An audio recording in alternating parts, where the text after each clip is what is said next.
Assalamu alaikum students, I hope that all of you are fine.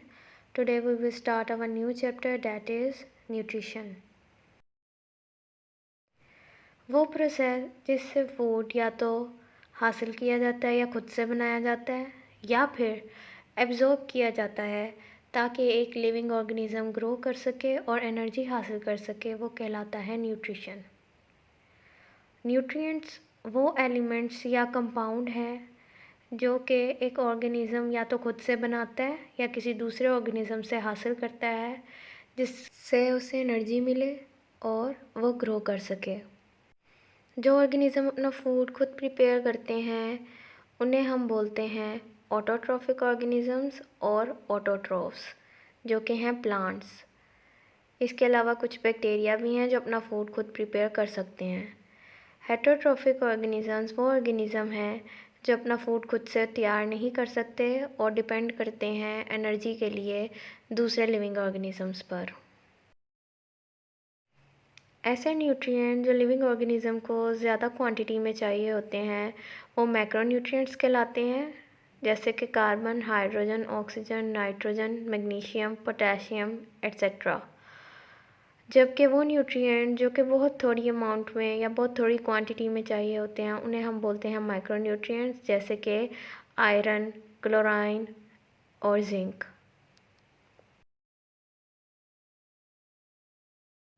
Nitrogen is the most abundant gas in our environment, लेकिन still living organisms जो हैं इसको directly अपनी body के अंदर incorporate नहीं कर सकते।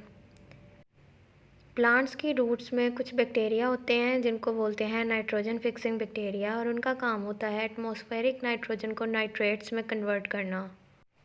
प्लांट्स में नाइट्रोजन नाइट्रेट्स की फॉर्म में जाती है, और नाइट्रोजन जो है वो एक बहुत बड़ा कंपोनेंट है प्रोटीन्स का, हार्मोन्स का, क्लोरोफिल का, विटामिन्स का और एंजाइम्स का।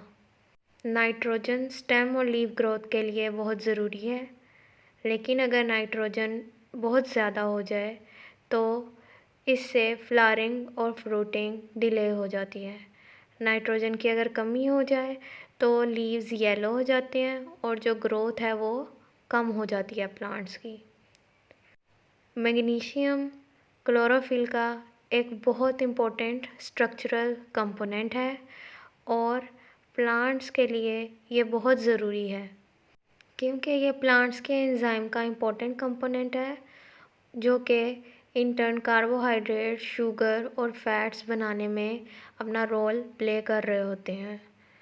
इसके अलावा अगर मैग्नीशियम की डेफिशिएंसी हो जाए तो जो पत्ते हैं वो मुरझा जाते हैं, पीले हो जाते हैं, जिसको हम विल्टिंग ऑफ लीव्स बोलते हैं। Our next topic is fertiliser. इंसानों ने वक्त के साथ साथ सीखा कि कुछ ऐसे मटेरियल हैं जो कि मिट्टी में ऐड किए जाएं तो उनकी जो फर्टिलिटी है वो बढ़ जाती है और जो प्लांट ग्रोथ है वो इंक्रीज़ हो जाती है। इन मटेरियल्स को फर्टिलाइज़र का नाम दिया गया। अब फर्टिलाइज़र्स दो तरह के होते हैं, ऑर्गेनिक और इनऑर्गेनिक। ऑर्गेनिक फर्टिलाइज़र्स का सोर्स प्लांट्स और एनिमल्स होते हैं। ये सॉइल के लिए बहुत अच्छे होते हैं और ये उसकी फर्टिलिटी को इंक्रीज़ करते हैं। इनऑर्गेनिक फर्टिलाइज़र्स रॉक से मिलते हैं और इनके जो मेजर कंपोनेंट हैं वो होता है फॉस्फेट, सल्फ़र और जिप्सम। अगर इनऑर्गेनिक फर्टिलाइज़र्स का ज़्यादातर हिस्सा नाइट्रोजन हो तो इनको हम नाइट्रोजन फर्टिलाइज़र्स भी बोलते हैं। ये भी प्लांट्स की जो ग्रोथ है उसको इंक्रीज़ करते हैं। ऐसे फर्टिलाइज़र्स जो लेबॉर्ट्री में तैयार किए जाते हैं उनको भी हम इनऑर्गेनिक फर्टिलाइज़र्स बोलते हैं, लेकिन इन दोनों की डिफ्रेंसिएशन में हमेशा कन्फ्यूजन रही है, क्योंकि यूरिया एक ऐसा कंपाउंड है जो लिविंग ऑर्गेनिज्म से भी हासिल किया जा सकता है और लेबॉर्ट्री में भी बनाया जा सकता है। तो वो वाला यूरिया फर्टिलाइज़र जो कि लेबॉर्ट्री में तैयार किया जाता है उसको हम इनऑर्गेनिक फर्टिलाइज़र बोलते हैं।